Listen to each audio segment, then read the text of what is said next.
so many people started stopping by that I kept adding on, and decided to turn this into a guard tower made out of scrap.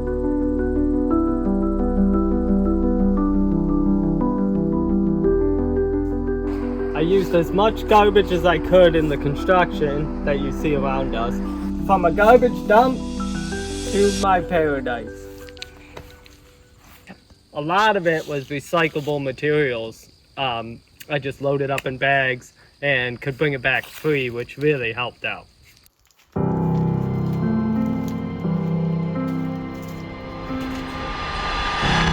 One of the fun things we've made is a camera obscura. When you get inside, you can see an upside down projection.